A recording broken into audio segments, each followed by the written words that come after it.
Nous pouvons tous faire vibrer notre vie personnelle et professionnelle au rythme de notre cœur et de notre être véritable. Chaque jour, je vous accompagne à oser une vie libre, inspirante et pleine de sens. Je suis Frédéric May, créateur de sens et de potentiel pour l'être humain, et bienvenue sur ce podcast Oser ma vie. Imagine la scène. On te demande « Qu'est-ce que tu veux qu'on fasse ce week-end ?» Et pour la 100e fois, tu réponds « Comme tu veux ». Alors que non, tu ne veux pas comme l'autre veut. Tu voudrais pour une fois dire ce que toi tu veux. Dimanche midi ou un autre jour, repas de famille.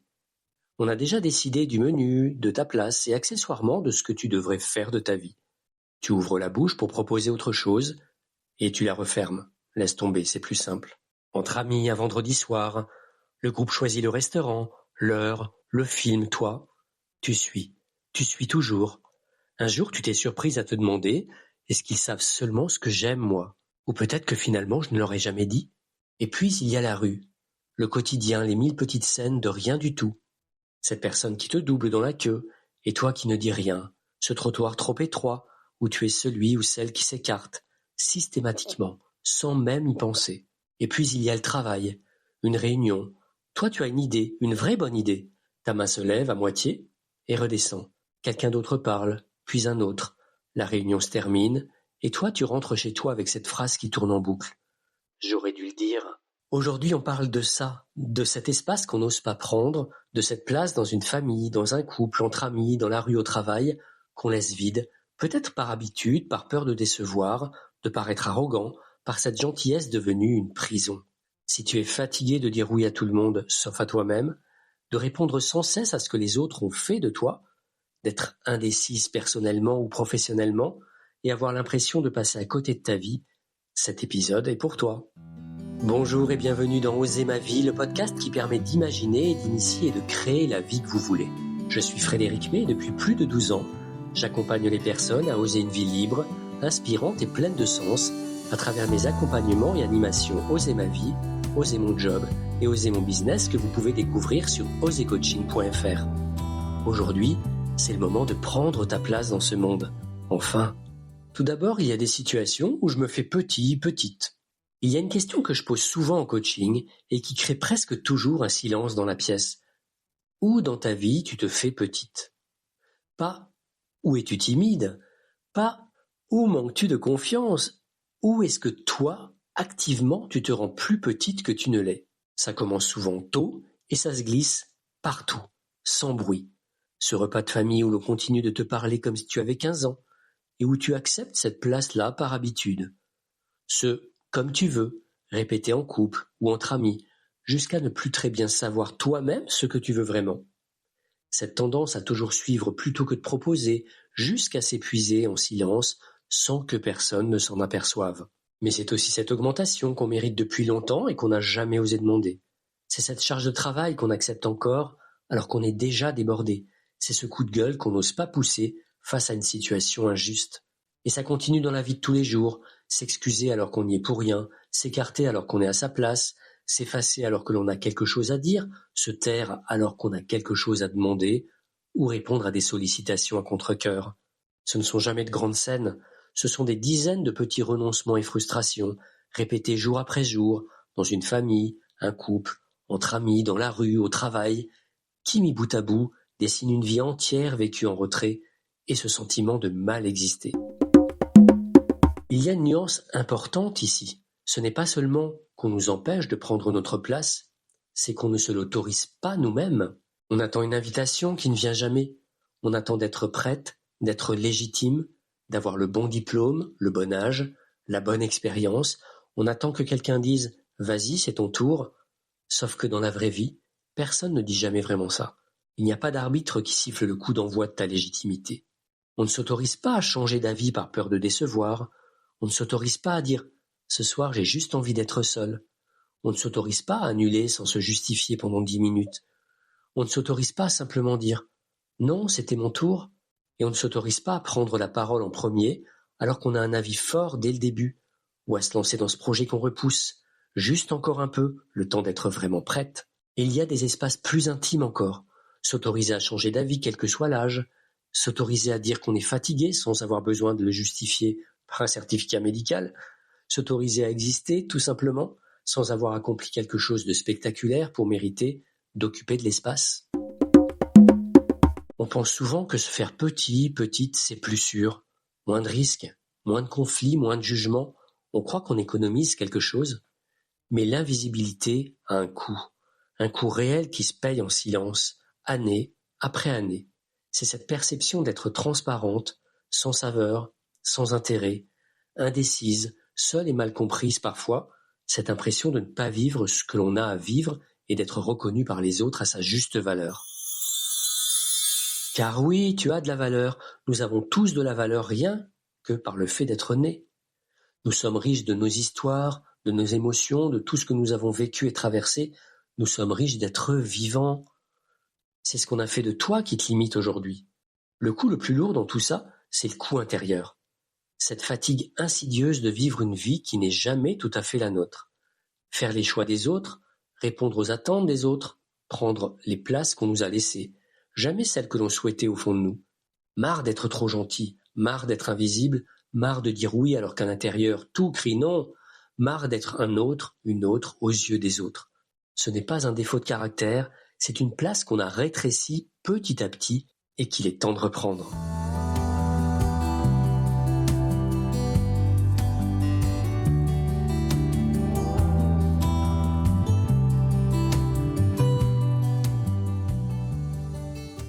Il y a une croyance qu'il faut démonter tout de suite. La légitimité n'est pas quelque chose qu'on gagne, c'est quelque chose qu'on a déjà. On nous a fait croire que la légitimité se mérite, comme un diplôme, comme une médaille, qu'il faut faire ses preuves encore et encore et encore avant d'avoir le droit de prendre de la place. Mais la légitimité de base, celle d'exister, de penser, de ressentir, de vouloir des choses, d'exprimer, cette légitimité-là ne se mérite pas. Elle est déjà là, depuis le début. Pense à ton corps un instant. Ton corps occupe un espace physique précis dans cette pièce, dans cette voiture, où que tu sois en ce moment. Personne ne te demande de justifier cet espace-là.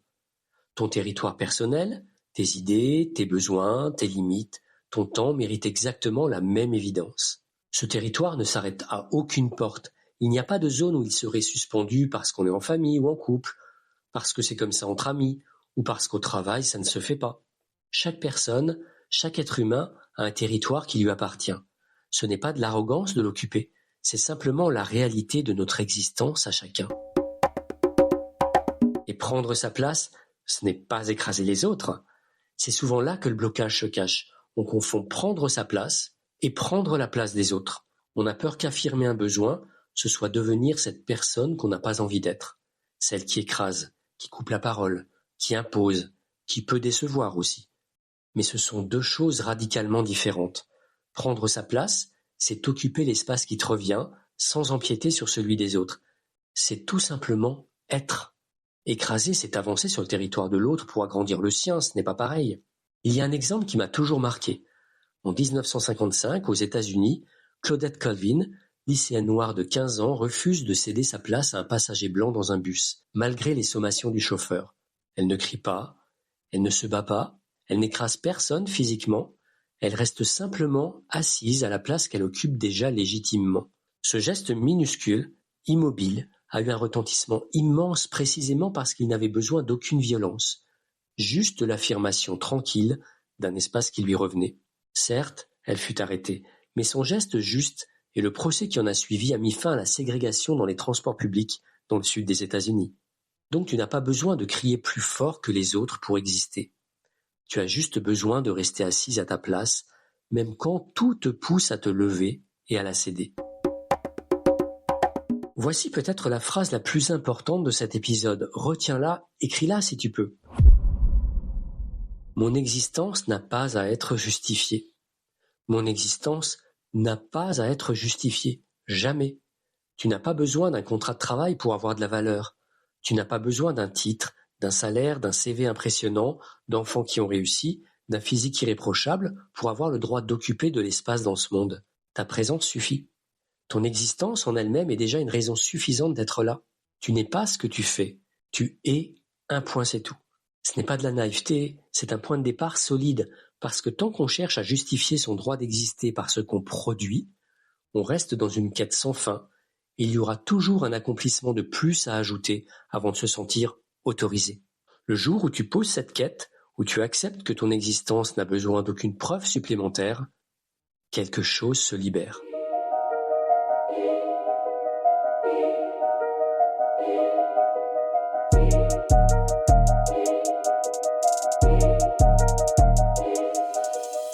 Alors comment s'affirmer avec justesse? Dans un premier temps, ose dire « je ». Écoute la façon dont tu parles cette semaine. Compte le nombre de fois où tu dis « on »,« il faudrait »,« je dois »,« c'est comme ça », plutôt que « je pense »,« je veux »,« je ressens ». Le jeu a quelque chose de terrifiant pour beaucoup d'entre nous, parce qu'il expose. Il ne se cache plus derrière un consensus flou. C'est parfois comme s'il impliquait une responsabilité personnelle. Et finalement, c'est ça. Nous sommes pleinement vivants que si nous sommes pleinement responsables de nous, de nos choix, de nos actes, de notre vie, même si tout ne dépend pas toujours de nous. Ça peut donner, selon les jours et les situations, « je préfère qu'on parle d'autre chose ». J'aimerais qu'on aille plutôt là. Ce soir, je n'ai pas trop envie. Une autre fois ? Je me sens fatigué là. Rien de spectaculaire, juste un jeu qui reprend sa place et une voix qui s'exprime naturellement, avec vérité, là où d'habitude on laissait filer un « on » plus confortable ou un flou dévalorisant. Un outil simple pour cette semaine, chaque fois que tu remarques que tu diluais ta pensée dans un « on » ou un « il faudrait » ou « comme tu veux », reformule-la avec un « je ». Avec un « je », c'est un jeu de cœur, pas un jeu de confrontation. Pas besoin d'un ton dramatique, juste la précision tranquille d'un « je pense »,« je préfère »,« je choisis »,« je suis ». Dans un deuxième temps, exprime tes besoins et tes limites. Un besoin non exprimé devient tôt ou tard une frustration. Une limite non posée devient tôt ou tard un ressentiment. C'est toujours comme ça. Beaucoup de personnes que j'accompagne pensent que poser une limite, c'est un acte agressif. Alors elles attendent, elles encaissent, elles font encore et encore, jusqu'au jour où la limite explose d'un coup, dans une phrase trop dure, dans une réaction disproportionnée qui n'a plus rien à voir avec la situation présente, mais qui fait référence à tout ce qui n'a jamais été dit auparavant. Ça peut être très violent. Poser une limite le plus tôt possible, calmement, c'est en réalité un acte de respect pour l'autre et pour toi, à qui tu donnes une information claire plutôt qu'un silence qui se détériore. Imagine cette phrase comme une petite clôture, pas un mur. Elle ne repousse pas l'autre, elle indique simplement où commence ton jardin. Une phrase simple à tester, où que tu sois. Ça ne me convient pas. Et voici ce qui me conviendrait. Voici ce dont j'aurais besoin. Pas de justification interminable, juste l'énoncé d'un besoin. Troisièmement, occupe l'espace, physique, verbal, émotionnel. Prendre sa place, ce n'est pas qu'une affaire de mots, c'est aussi le corps. Observe-toi cette semaine où que tu sois. Est-ce que tu prends toute la place qui t'est due? Sur ta chaise, dans un groupe? Ou est-ce que tu te ratatines dans un coin? Est-ce que ta voix porte jusqu'au bout de tes phrases? Ou est-ce qu'elle s'éteint sur la fin? Comme pour s'excuser d'avoir parlé. L'espace verbal, c'est le temps de parole que tu t'autorises sans t'excuser 3 fois avant de commencer. L'espace émotionnel, c'est le droit de montrer que quelque chose t'a touché, t'a agacé, t'a réjoui, sans immédiatement minimiser. Ce n'est pas grave, ce n'est pas grand-chose, t'inquiète. 3 territoires, physique, verbal, émotionnel. Cette semaine, choisis-en un et observe, sans rien changer d'abord. Juste observe où tu te fais petite, là où ta voix a du mal à porter, là où tu t'effaces, là où tu peines à exister à ta juste place. Physique, verbal, émotionnel, à toi de choisir pour cette semaine.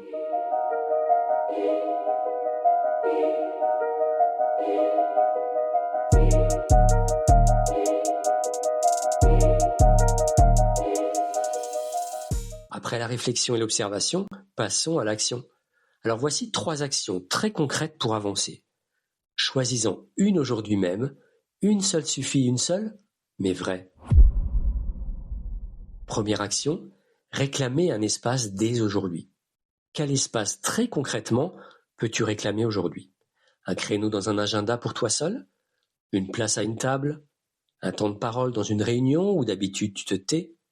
Un besoin que tu as envie d'exprimer? Une injustice que tu souhaites partager? Ce n'est pas symbolique, c'est physique, c'est un fait, c'est un espace que tu prends aujourd'hui en toute bienveillance et sans intention de nuire. Ton espace, tout simplement. Voici la deuxième action, dire ce que je pense dans une situation précise. Pense à une situation, aujourd'hui ou cette semaine, où d'habitude tu te tairais, et dis ce que tu penses vraiment, pas de manière brutale, pas pour blesser, juste vraiment. Une phrase honnête à la première personne sans l'atténuer avant de la prononcer. Fais exister ta voix, dis ce que tu as sur le cœur, ce que tu as envie d'exprimer et observe ce qui se passe. Prendre une décision sans demander la permission est la troisième action. Une seule décision, petite si tu veux, mais entièrement à toi, sans sonder l'avis de 10 personnes avant, sans attendre le feu vert de quelqu'un d'autre, tu la prends et tu l'assumes. Prendre sa place, ce n'est pas un jour, ce n'est pas un déclic, c'est une pratique, comme un muscle qu'on renforce décision après décision, phrase après phrase, espace après espace récupéré. Alors aujourd'hui, choisis un espace, une phrase, une décision, et prends ta place, sois tout naturellement toi. Tu n'as pas besoin d'être invité pour exister, tu n'as pas besoin d'une permission pour occuper l'espace qui te revient. Ta place existe déjà, il ne reste qu'à la reprendre. Alors amuse-toi à expérimenter cela et observe ce qui se passe en toi et autour de toi. Si cet épisode a résonné en toi, si tu sens qu'il est temps de retrouver ta place dans ton travail, dans ta vie personnelle ou dans un nouveau projet, je t'accompagne à travers mes actions, Oser ma vie, Oser mon job et Oser mon business. Tu trouveras toutes les informations sur osercoaching.fr. Je te retrouve très vite pour un nouvel épisode d'Oser ma vie. D'ici là, prends soin de toi et surtout, prends ta place. Merci pour votre attention. C'était Frédéric May pour l'émission Oser ma vie. Retrouvez-moi sur les réseaux sociaux ou sur mon site internet osercoaching.fr. Si vous avez aimé cet épisode, je vous invite à réagir en commentaire, à me laisser un petit audio ou à lever le pouce pour aimer ce podcast. Enfin, je reste disponible pour vous donner toutes les informations sur mes accompagnements Oser ma vie, Oser mon job ou Oser mon business et établir avec vous un plan d'action personnalisé. Prenez soin de vous et à très bientôt.